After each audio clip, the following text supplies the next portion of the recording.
everyone, my name is Eric Hopkins, aka JEL. Welcome back to my YouTube channel. So this week was fun for me because I got a chance to go watch AEW Dynamite live from Indianapolis, Indiana.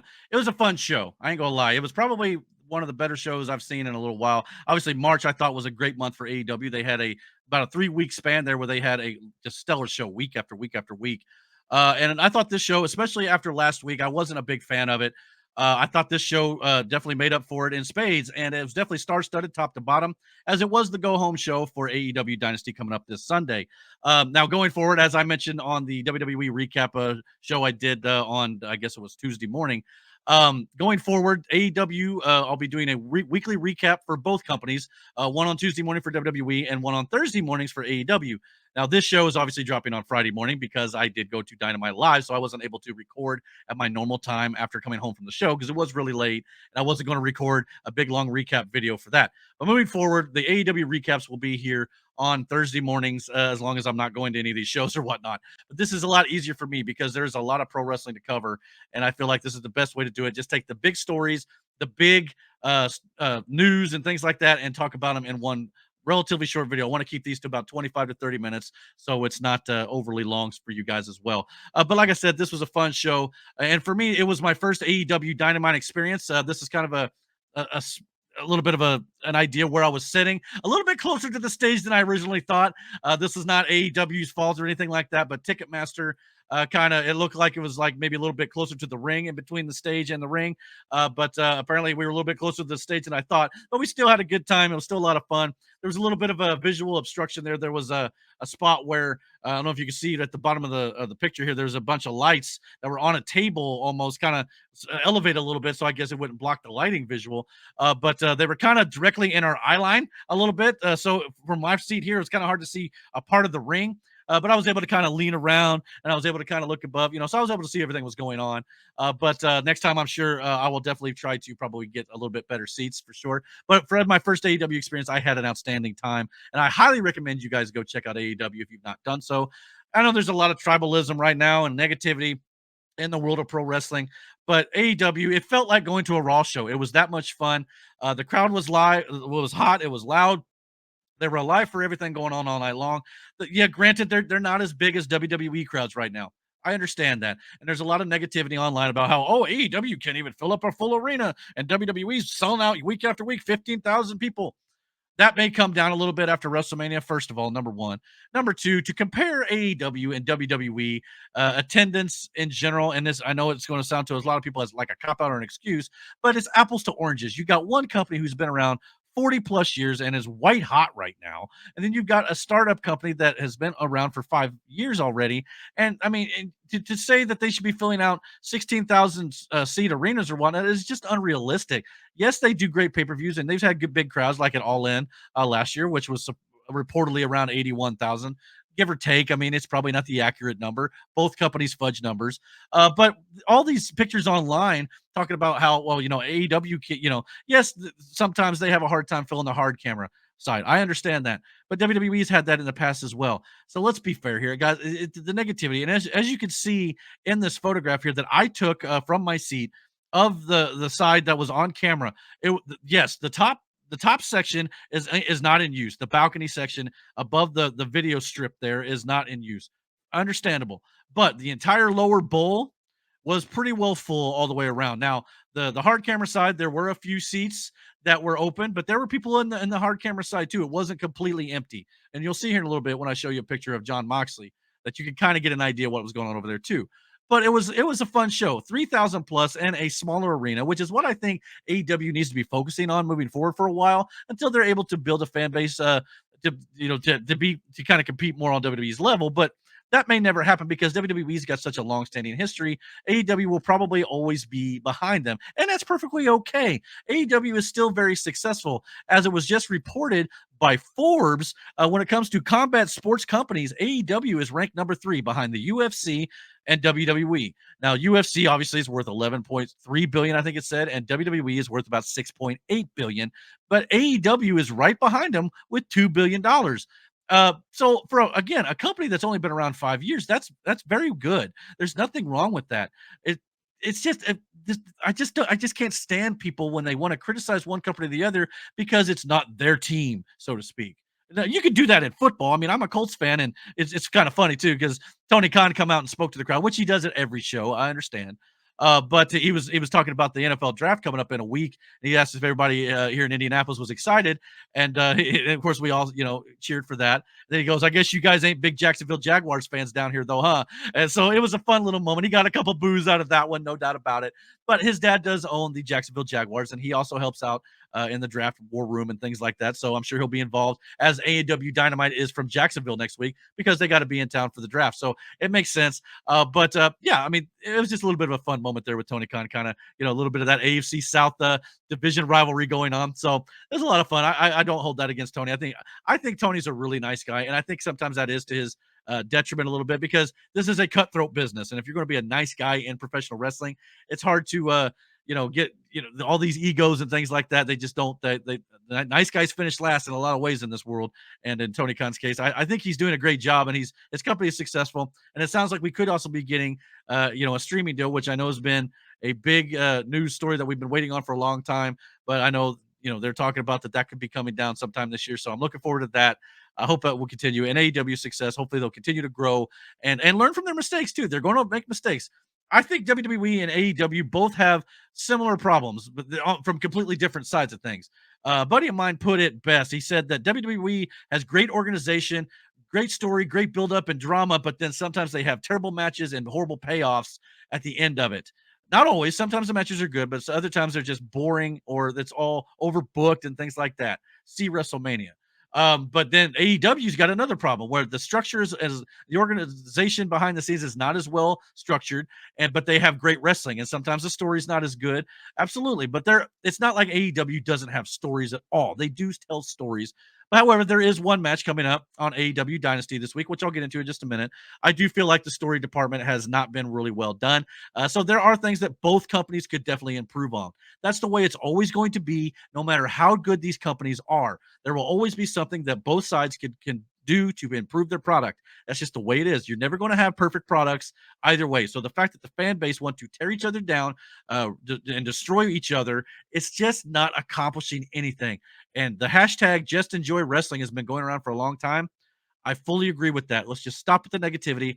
Let's have fun. If you want to criticize and discuss amongst the fan base that, hey, I wish this would have been done better, or I wish they'd have done this differently, that's totally cool. That's totally cool. That's totally fine. But to sit there and bash one company, put death threats on them, or wish that some of these wrestlers would lose their jobs because they want the company to go out of business, it's not good for the industry. So I'm going to continue to preach that, and I'm sorry if I'm ranting, but it just strikes home for me because I just want to have a good time like I did at Dynamite. Because like I said, when I went to Dynamite this week, I actually thought it felt like, yeah, there were people in the crowd who were talking about WWE and AEW. It wasn't tribalistic like it is online on X or any of these social media websites. It was actually, it felt like people just loved wrestling and they wanted to enjoy the show. And if you liked WWE, that was cool. If you liked AEW, that was cool. People were getting along and having good conversations. That's what it's all about. That's what wrestling is great for, and that's why I've watched it since I was 10 years old. So I just want to see that come back, and I want people to just stop. But anyway, let's move on to the show here. I'm going to do a little bit differently this week since I was there live. I want to show you some of my actual pictures. I did have to zoom in a little bit on some of these, but luckily I've got a good camera. But the show started off with Jon Moxley. He come down to the ring. Jon Moxley brought the newly won IWGP World Title to the ring with him as Wild Thing played inside the Indiana Farmers Coliseum. He told a story about winning one of his first titles 20 years ago in the same city and how it has been an uphill battle ever since. He spoke about having heart, working for AEW and the Don Callis family. He called Callis a creep, and he said he was feeding his clients lies. He dared anyone from the group to come find him, and he challenged Powerhouse Hobbs to a match next week on AEW Dynamite from Jacksonville. Very good promo. I thought it did a lot to fire up the crowd to continue that momentum going into the rest of the night. The Indianapolis crowd was on fire for Jon Moxley. There's no doubt about that. When he came out to start the show, everybody just rose to their feet and they stayed there for the majority of the promo, if I remember correctly. So yeah, like I said, I've not watched this on television just yet. I plan to do that here in the coming days. May not have a whole lot of time because there's a lot of wrestling this weekend between SmackDown, Collision, and then of course Dynasty and stuff on Sunday. But I do plan on watching this on television, and I'm sure there's a lot of things I am going to probably miss on this because I didn't get to hear commentary as well as hear some of the things that were said in the ring. So forgive me for that. I'm just kind of giving you my live experience for this review here. But yeah, I mean, I thought he did a great job with this promo. It was very passionate, very heartfelt, and it definitely showed the passion that John Moxley has for pro wrestling in general. An underrated talent, and he said many times he'll never get the notoriety that Roman Reigns or Seth Rollins has because he's forged his own path in AEW, and that doesn't mean he's a lesser value talent than those two guys. Those guys are great, absolutely, but John Moxley has been killing it in AEW and many other promotions throughout the world, whether it be GCW, New Japan Pro Wrestling, CMLL. He's been all around the world and he's been knocking it out of the park. And when it comes to AEW, he's been kind of the backbone of this company. He's put them on his shoulders and he's been carrying them forward. And I thought this promo did a great job, even more so, I thought, than the promo that Adam Copeland cut a couple weeks ago, which I didn't have a problem with. But this here, I was very happy to see, even though I don't mind if these two companies want to take shots at each other, WWE and AEW. I just feel it's a little petty. But this is some of the sort of thing that happened during the Attitude Era. So if you want to do it, fine, whatever. But it was kind of nice to see a show, from what I could tell anyway, did not have any of these verbal jabs at each other in the show. It felt like AEW was zoned in, focusing on them. There was no CM Punk talk. There was nothing about the All In footage. It was just focusing on AEW Dynasty coming up Sunday and where they're going. And hopefully that now that all that stuff is out in the open, when it comes to the footage that came out, we can now move forward and get things going here properly. And like I said earlier on, when it comes to the hard camera side, you can kind of see here in the photograph how that was. There were some people in the stands, but there were spurts here and there where there were empty seats. Fair enough. But again, this is a young company, guys. And, a lot of companies has had this problem. They're doing far better than TNA right now, and no offense to TNA because I like TNA too. Nothing wrong with them. But I mean, AEW is not dying. Okay, this narrative has got to stop. Let's just enjoy the show, all right? And it was a good show from Indianapolis, no doubt about it. So yeah, I'm looking forward to John Moxley against Will Hobbs next week on Dynamite. I'm sure that's going to happen. Kind of interesting to see that John Moxley has not got a match on the pay-per-view, but that pay-per-view is loaded top to bottom. 12 matches now if you count the 0 hour pre-show. So yeah, I mean, I understand that. And I'm not saying Moxley won't appear on the show because obviously there was a bit of a scrum at the end of Dynamite here that could lead into some storytelling elements when it comes to Ospreay and Bryan Danielson as well. So you very well could still see Moxley at the show. I definitely could see that. But at the same time, he doesn't have to be on every card either. I mean, he's a big talent. He's a big draw, especially when it comes to AEW. So hopefully we'll see him at Double or Nothing. I have no doubt about that. And definitely at Forbidden Door, he's going to be probably defending that IWGP World Championship. So yeah, this is absolutely great to see. And I can't wait to see who's going to be defending that title against moving forward. Dynamite started off with 3 of their heavy hitters, and after we had the John Moxley promo, we got a quick backstage promo from Mercedes Moné, who I felt was the best promo she's cut in AEW so far. Mercedes Moné, Sasha Banks, whatever you want to call her, her most prized talent is probably the in-ring action when she's in the ring in a match. She's not always been the greatest promo in the world. And just, it's just, I feel like right now we don't know exactly why Mercedes Moné has not been in the ring just yet. It kind of feels like she may not be 100% cleared, and she might be able to get cleared by Double or Nothing that they've kind of teased with this TBS championship. So we might get her wrestling there.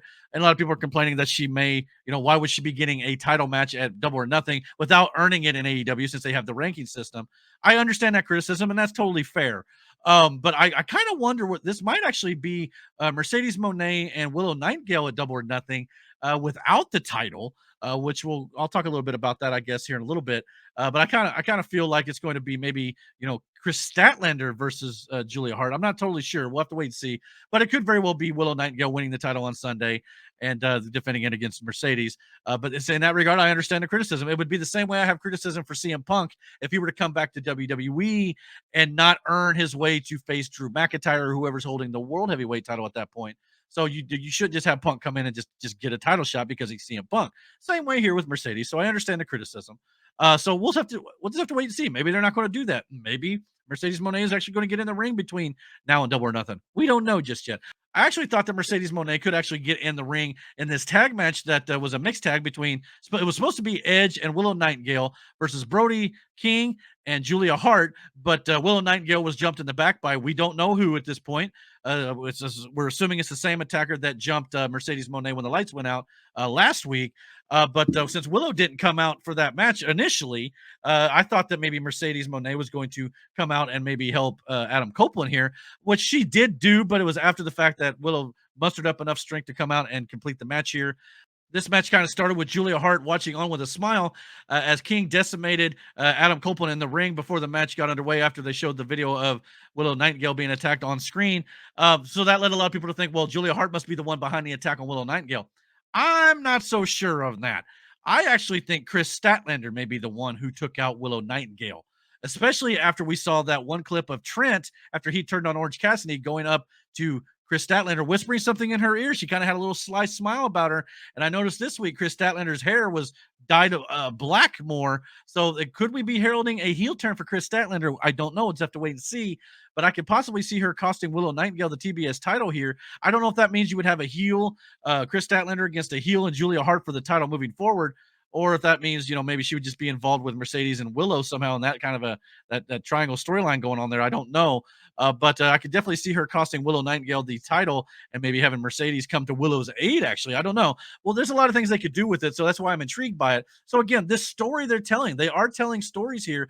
They want you to believe it's Julia Hart, but it probably is not Julia Hart. So when that swerve happens, they've hooked you with this smile from Julia Hart. But what Julia Hart in this instance was probably smiling at was the fact that Brody King jumped Adam Copeland, and they knew they had him 2-on-1 at that point. So that's probably what it was. But very well done here. I like the little subtle hint that it may not be Julia Hart after all, and I can't wait to see where they go with that.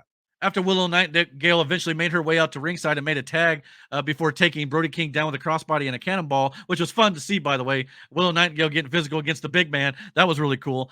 Julia Hart knocked her out with a chair wrapped around her hand and got the win with her signature submission when the ref realized Willow was knocked out. So, yeah, interesting. I'm glad to see that the House of Black got the win here. I mean, Willow and Copeland don't necessarily need it, but the save was kind of predictable with Willow coming out. But the finish was a good in the way to protect Julia Hart and setting up Willow Nightingale as an underdog despite her power advantage.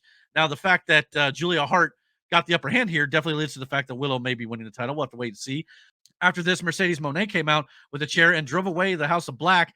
She dropped the chair and shook Copeland's hand, but she and Willow did not seem happy to see each other. They also kind of, from what I could tell, I couldn't quite see on this angle, but from what I heard, it looked like Mercedes Moné might have even teased the fact that she was maybe going to hit Willow Nightingale with this chair, actually, because remember, a few weeks back when Mercedes debuted, Willow kind of looked like she was going to hit Mercedes. So again, they're telling the story about this whole injury that happened with Mercedes Moné in New Japan when she had one of the titles over there, and she had to drop it to Willow because of an injury that happened during the match with Willow Nightingale. So again, they're telling stories that may not be. Sometimes it's like the multiverse of AEW a little bit. They tell stories that's going on in other companies and stuff that could be bleeding into AEW, and they believe you're smart enough to be able to seek that out on the internet and know that that's the story. And then they also tell you that on commentary, so you know what's going on. So they do a good job of explaining it. It's just some people don't. AEW doesn't beat you over the head with it like some people want them to. They expect you to be smart enough, and I understand some people want them to explain it more, and I get that.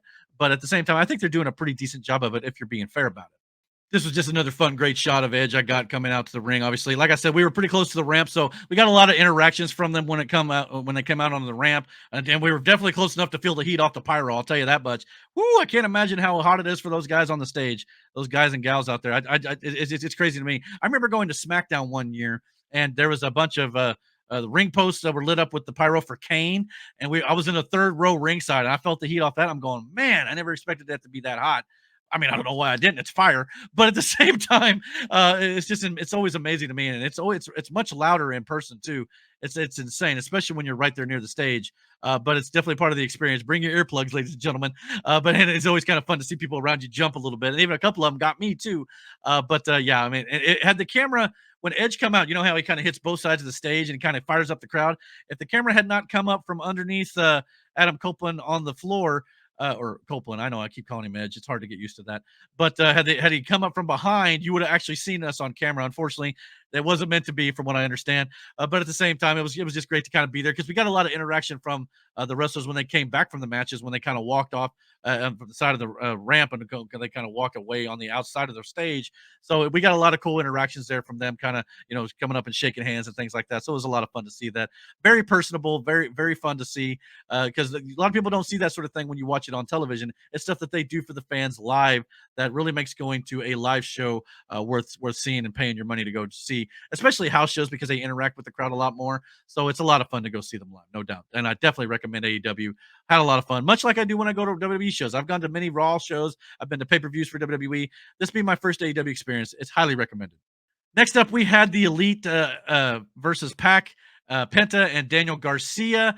FTR were referenced before the match, but the Bucks in a backstage segment, and Okada issued a warning to Pac. So a couple of Dynasty matches were hyped all at once. Good kind of building up the show there. The match was a fun trios bout with some humor mixed in into the high energy. It was a fun spot where I heard made television, which I thought live. I thought this part was going to be during a commercial break where Matthew Jackson grabbed a microphone and was talking to the commentary position and talking to the wrestlers in the ring. Very funny live. Like I said, I thought it was going to be during commercial. I heard it aired live, so I want to go back and watch that for sure. So I thought that was really cool. It was a really fun spot in my opinion. But it was also kind of relatively predictable. It felt safe in some ways, but everyone worked really hard, and you could tell nobody wanted to take too many risks before the pay-per-view this weekend, and rightfully so. I mean, a few days out, you don't want to get hurt before the big show, and they've got another show on Collision where they're doing another trios match. So hopefully that one will have FTR in the place of Daniel Garcia and Penta. So it should be a lot of fun as well. Got to put on these shows, obviously, but you definitely got to stay healthy. That's the key here. So hopefully we'll have that, no problem. But the Elite won.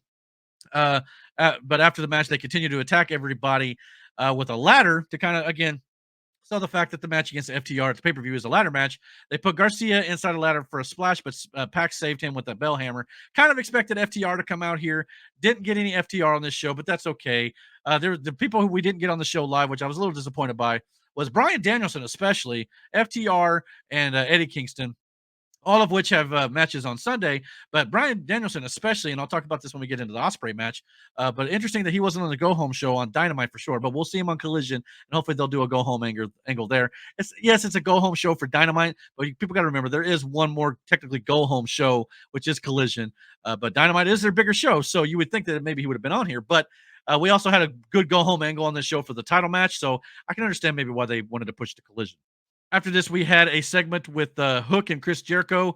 Chris Jericho getting some booze right away, and a part of me just, I know he's playing in this heel character. That may be a lot of it, but a lot of it I still feel like is a little bit of residual effect from a lot of people. Just don't like the fact that I believe him and his wife are Trump supporters. I think I know his wife is, and things like that, which I feel is unfair. I mean, if you don't like their politics, fine, but I mean, you shouldn't treat people horribly because of it. But at the same time, it's also possibly due to the Kylie Ray stuff, which there was no evidence of. It was one claim. It wasn't even Kylie herself. I believe she might have even come out and said that it wasn't true. So people, don't want to look into the facts and don't want to research it and realize it. They just want to boo and hate on the man, maybe because they don't like him as a wrestler or whatever it is, or a personal or political vendetta, whatever it might be. But a lot of the boos could possibly be because of the fact they know he's going to turn on Hook, and in this especially, we finally got the reveal that it looked like this tag team is not going to last much longer.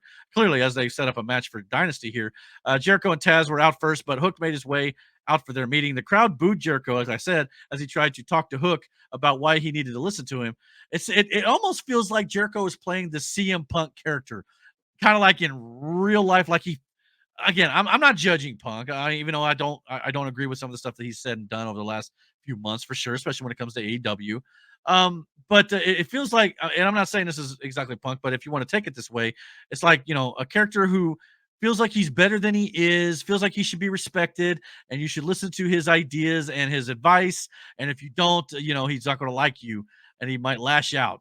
That kind of feels a little on the nose, especially with the footage and everything that came out. So I don't know if that's exactly what Jericho's doing, but it's a good heel character. So I think in that regard, it is working. It's kind of that veteran thing that you demand respect, and in a way that's the way veterans have been for a lot of years. So I'm not exactly sure that's what they're doing, but if it is, it's interesting timing for sure. Jericho ended up shoving Taz after Taz was trying to get him to calm down, being a good father. But I actually thought there was after the second shove, Taz had a microphone in his hand. He brought his hands down. It almost looked like he was about to unbutton his jacket. I kind of thought maybe Taz was going to give him one of his famous suplexes, but from what I understand, Taz has got a fused neck, so it's kind of hard to maybe do that sort of thing. But he took the shove here like a champ. He was kind of selling on the fact that he had knee issues and stuff too. So that angered Hook obviously, and Hook shoved him into the corner here. Great shot of the camera getting right in these guys' faces. So I'm sure this was up close and personal on television. So yeah, I mean, this is great. And again, it just led to the fact, I'm surprised that Hook didn't drop him here, to be honest with you. But yeah, he said he would he grabbed Jericho, put him in the corner, and said he would show him how good he is anytime before ordering him to get out of his ring, which I thought was interesting. But yeah, this could be a fun match for the FTW Championship at AEW Dynasty this Sunday. So I'm looking forward to seeing where this goes. This is obviously going to be a very short-lived mentorship, so to speak. So we'll see what happens here and whether or not Taz gets involved there. Don't know. We'll have to wait and see. But yeah, hopefully this will further Hook moving forward, even though there were reports this week that Hook may test free agency when his contract ends before too much longer. So that could be interesting as well. I'd hate to see him go because he's a young, up and coming talent. And I think he'd be a great thing for AEW to keep. And I'm sure they'll try to keep him. But, kudos to him. He's earned the right to go and see what's best for him. So we'll see what they do with him going forward and see what he just chooses to do. After this, we had a match with Mariah May in her Tony Storm outfit, accompanying to the ring by Timeless Tony Storm herself and her butler Luther against Deonna Purrazzo here. It was a very fun match. Got it. This is awesome, Chan. It was probably the quietest match on the show. I heard the crowd came off very well. Like I said, pretty well full. I heard on TV they were touting it as like one of the louder crowds they've had as of late. So if that's the case, I'm very proud of the crowd here in Indianapolis because that means they'll probably bring more shows back, and that's great to see. But yeah, I'm very anxious to see how well it sounded on camera. I know the crowd was very hot for Jon Moxley and very loud for Will Ospreay, especially. They lost their ever loving minds. And Will Ospreay is over in AEW right now, and he's so far he's not done. He's had good promos. He's had great matches. He's probably had better matches just himself alone than potentially WWE has had all year long. So he's a great talent to have, and I'm glad he's here. So we'll talk about him more in just a second. But yeah, this match ended with Deonna Purrazzo getting the win here, which I thought was great, which again can kind of lead further the storyline of Mariah May and Tony Storm possibly breaking up in the future because maybe Mariah May may start to get jealous, or Tony Storm may start to get jealous of Mariah May. We'll have to wait and see how it goes. But yeah, I mean, I thought this was decent work from these ladies here. They did a pretty good job. Like I said, got it. This is awesome, chant.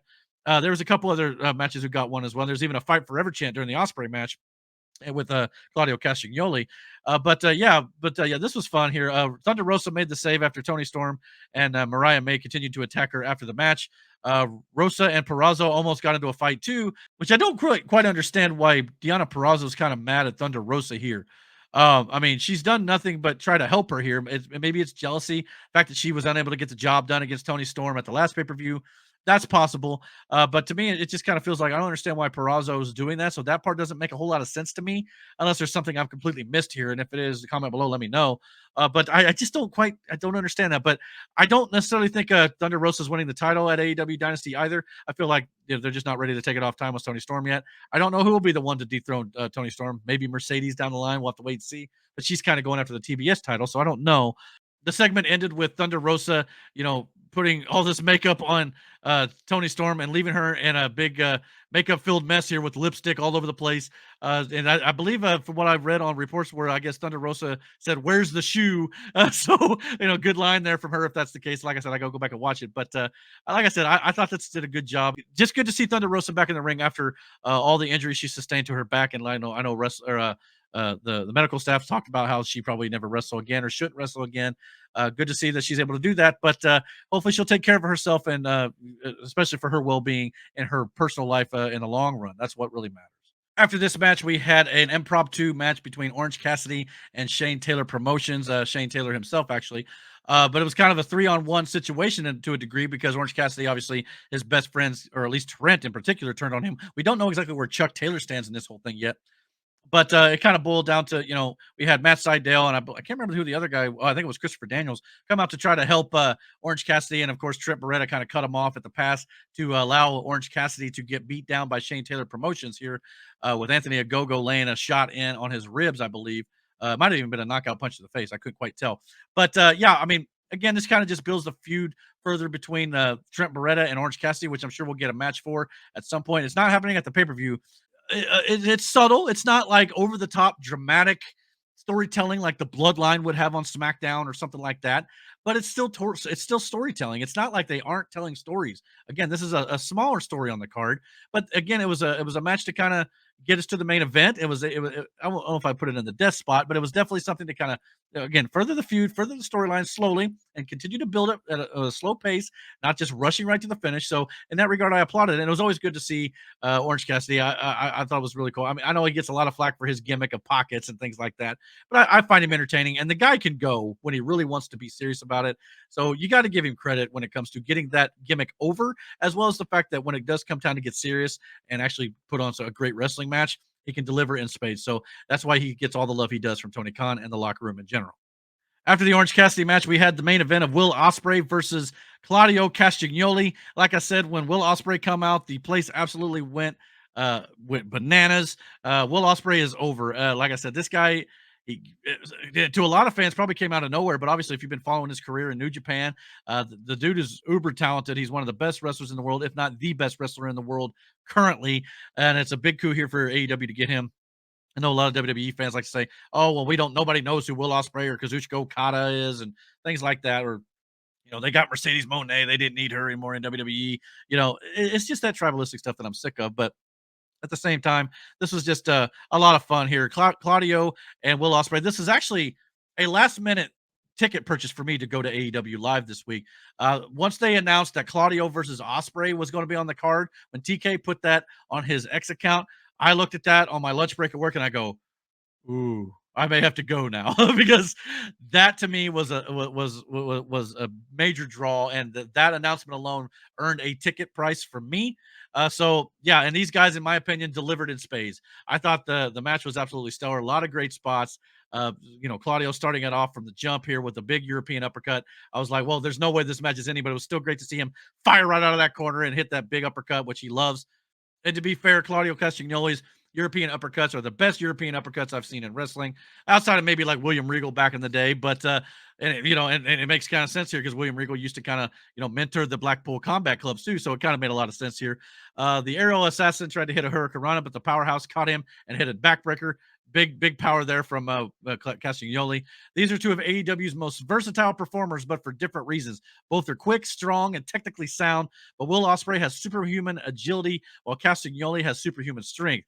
This was a highly competitive exchange. Even with the big pay-per-view showdown on Sunday, it never felt like Ospreay was playing it safe at all, even though he wasn't flying over the top rope all the time. Despite a predictable outcome with Will Ospreay scoring the win here, this was a fantastic way to end the show, no doubt about it. Crowd absolutely popped. The stuff that they were doing, the reversals, the counters. Claudio even went for like a big swing at one point, and Ospreay just kind of used his abs and pulled himself up onto Claudio to deliver a big time DDT. Big time, high spot off the top. I don't even know what you call it. It was like a 450 twisting splash or whatever. It was great. Big time. And then, of course, he hit the hidden blade for the victory on Claudio. Claudio had a great showing, even in a losing effort. You can lose matches and still get over. And when you have a great showing like this, like Claudio does all the time, Claudio's an outstanding talent, and he should win more world titles. I have no doubt. I'm glad he got the Ring of Honor World Championship there for a while. I'd love to see him win the AEW World title at some point. Unfortunately, it does feel like the character of Claudio isn't always over as much, but he's an outstanding wrestler. He could definitely work on that part of it. But love this match. This was absolutely outstanding. Well worth the ticket price. And like I said, it sold me on this show alone, and I'm so glad that I got to go to it. No doubt about that. After the match, of course, Will Hobbs, Kyle Fletcher, and Konosuke Takeshita attacked Castagnoli after the match, and Ospreay really kind of didn't really see it at first. He kind of left the ring and then turned around and realized that Claudio was getting attacked, and he looked on in confusion. That's when Jon Moxley arrived from the crowd and went right after Powerhouse Hobbs to kind of set up that match for next week's Dynamite. Again, interesting that they didn't have Bryan Danielson come out to kind of even the odds against the Don Callis family. So yeah, that was a little weird to me. But Ospreay then yelled at the Callis family before storming off. Again, I would love to see the BCC against the Don Callis family. That would be a great feud, especially in like a trios match or a 4-on-4. But with Will Ospreay looking like, obviously since he's over as a babyface, him staying with the Don Callis family means or makes absolutely no sense. But that they've known that from the beginning. It's not like they're dropping the ball there. They're eventually going to split Will Ospreay from the Callis family, and he's going to be over on his own as a singles competitor. He might even I mean, could possibly join the BCC. I don't know, but there's a lot of things you could do here. But it was good to see them furthering the breakup coming, which I think could very well happen at this Sunday's pay per view. So we'll have to see where they go with that. A fun little picture I took here at AEW too from my seating here during the Kazuchika Okada entrance. Obviously, they sprayed this fake Okada money in the air, which a few people around me got a couple of the dollar bills. I was unable to get one personally, but Claudio Castagnoli after the main event, in between it and the final segment here, walked to the back, and as he was walking to the back, he started picking up the fake money here. So I thought that was pretty funny. Uh, so Claudio again, just a little bit of fun he's having with the live crowd. So it was just kind of cool to see. And of course, he gave a big salute on his way out as well. So yeah, so good on Claudio Castagnoli, great showing with him. But a little bit of fun there in between the main event segment or the main event match and the main event segment at the end of the show. The show obviously ended. We had a couple sit down interviews with Swerve and Samoa Joe throughout this match. Uh, uh, so it was great to see Swerve and Joe actually show up to the ring for the final segment of the go home show for Sunday's World Championship match here. Swerve, calls out Joe, and of course, Joe finally comes out here. He's definitely rearing for a fight, no doubt about it. Here, he's the security are trying to hold him back, but of course, this all kind of led to Swerve Strickland hitting a big stomp off the top to like all the security guys. He kind of kicked a couple of them. They all kind of fell over like dominoes. And then, of course, that led to Samoa Joe and Swerve going face to face before they started to exchange blows. So, yeah, but of course, this all ended up with them fighting back into the ring a little bit. A little brawl ensued. And Joe hit a muscle buster to win the exchange. And the show ended with Samoa Joe, the reverse of last week, where Swerve was holding up Samoa Joe's title. This week, Samoa Joe ended the show holding up his world championship as the show went off the air before the pay per view on Sunday. So, yeah, again, most of the time that would indicate that the champion is going to be losing the belt on Sunday. We'll just have to wait and see how that goes. But yeah, I think this is going to be one hell of a fight. And I know Bryan Danielson has talked about how the match with him and Ospreay is not going to be the main event on the show, even though it very well could be the main event. It sounds like Swerve and Strickland are going to be the main event on this show, no doubt about it. And in that regard, I think it's going to be a great match. So since I was there live, they did a little bit of Ring of Honor tapings and things like that. But before they got into the Ring of Honor tapings, they did a little special segment on Rampage, which I'm sure the news is all over the world right now. But if you don't want to know what happened on Rampage, I'm going to put up a minor spoiler alert. Kind of skip ahead about 2 or 3 minutes here if you don't want to know the spoiler. But if you know what I'm about ready to refer to here that they filmed in Indianapolis, you can go ahead and watch it. But it's just it's a minor spoiler for Rampage coming up on Saturday.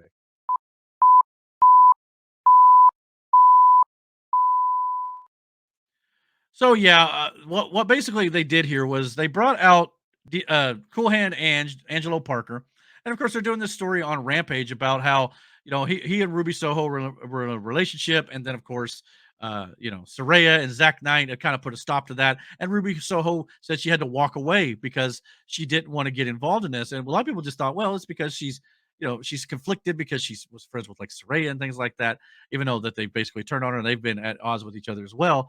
But there's a reason behind the fact that Ruby Soho stepped away for a while. And apparently, I had no clue on this. I had no clue that Angelo Parker and Ruby Soho were actually dating in real life. Apparently, they've been dating for a while, and they just recently started to do it on air. So a lot of people just thought this was a kayfabe storyline driven relationship.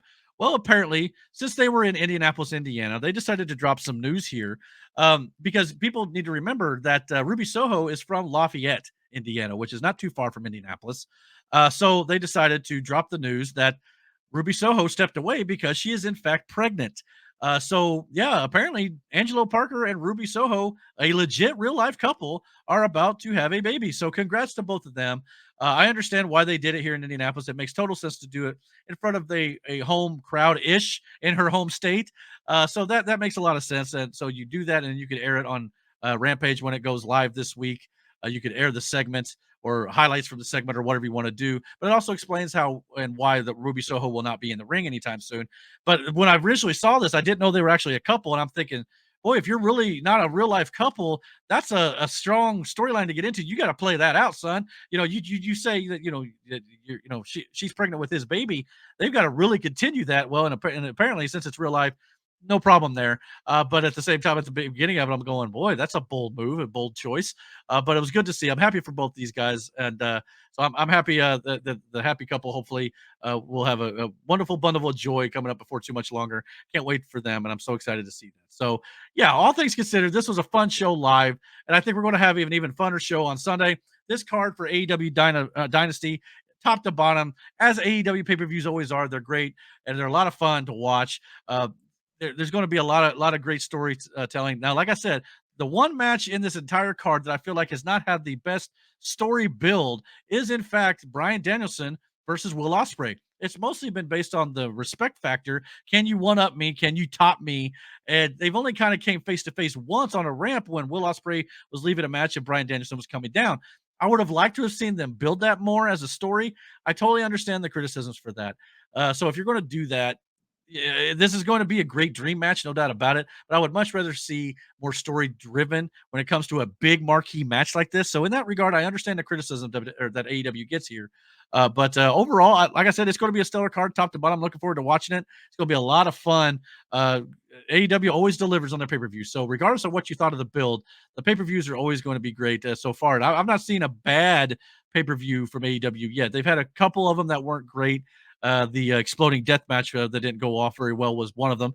But other than that, overall, the show, but up until that point, was good though. So, but people only remember the last thing on the show. So, but in that regard, I just feel like AEW is doing a pretty good job for a company that's only been around a few years.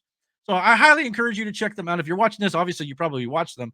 But if you don't and you're just coming across this video, definitely check them out. They're worth a watch, and I think you support them. Anytime you can support the smaller company, you kind of encourage it to do better and help it to grow. I think it's just good for the wrestling business in general. So, what do you guys think? Are you guys excited for AEW Dynasty this week? Are you guys enjoying what AEW is doing? Did you enjoy Dynamite this week? I thought it was a pretty good show, all things considered, over especially after last week's little bit of a debacle there. But comment below, let me know what you guys think, and don't forget to hit that like and subscribe button. And until my next week's AEW recap, guys, take care and God bless.